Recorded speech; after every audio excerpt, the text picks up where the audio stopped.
hier c'était un peu particulier, j'espère que les vidéos vous ont plu. En tout cas on s'est bien marré à les faire et vous imaginez qu'à 2 minutes près les Euroblasts avaient et le bon score et le bon scénario. C'est fou. Et on se retrouve aujourd'hui pour le match Angleterre-Russie qui se déroulera au Vélodrome. Ça devrait leur faire bizarre en Marseillais de voir des mecs qui réussissent plus de 3 passes d'affilée.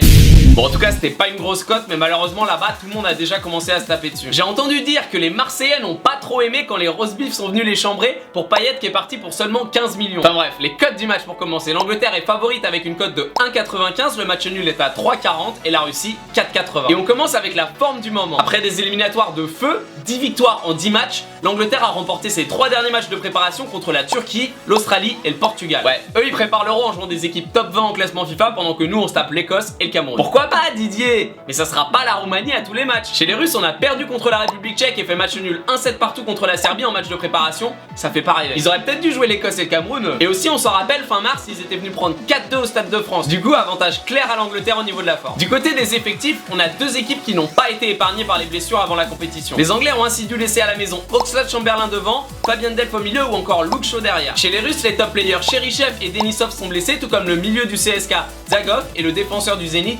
Zirkov. Bon, quand t'es l'Angleterre c'est facile, il reste du monde derrière. Mais chez les Russes c'est pas la même limonade. En salle de gauche elle est moins chère. Bon ok, elle est pourrie cette expression, c'est pas la même mayonnaise si vous voulez. Celle aux herbes elle est mieux. Allez on passe. Oh bon prône. Franchement les Anglais j'aime bien, il y a de très bons joueurs, Kane et Vardy j'aime beaucoup, il y a le jeune de Tottenham Ali qui s'entend en plus très bien avec Kane, et il y a aussi le petit Marcus Rashford, 18 ans qui a marqué il y a 2 semaines pour sa première sélection, il a marqué au bout de 3 minutes de jeu. Il fait penser à Michael Owen en 98 sur Rashford, et d'ailleurs en 98 il avait à peine 1 an. Et en face les Russes on l'a vu seront décimés par les blessures. Ça va être bien compliqué pour eux face à la fougue de la jeunesse anglaise. Je pense que les Russes suivront pas, chez les Anglais ça va très vite. Ça va très vite hein. Merci Claudie. Je pronostique donc une victoire des Anglais à une cote de 1,95. Pour une mise de 50 €, j'encaisse 97,50 €. Allez, concours score avec 3 paris gratuits de 10 € offerts par NetBet. Pour participer, un like et le score dans les commentaires comme d'habitude. Et si vous voulez profiter des bonus de dingo offerts par les bookmakers pour 7 €, je vous ai mis les liens dans la description.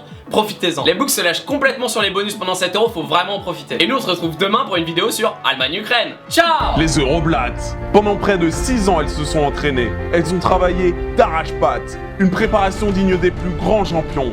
Et tout cela avec un seul et unique objectif, aller chercher le titre à Paul Le Poulpe.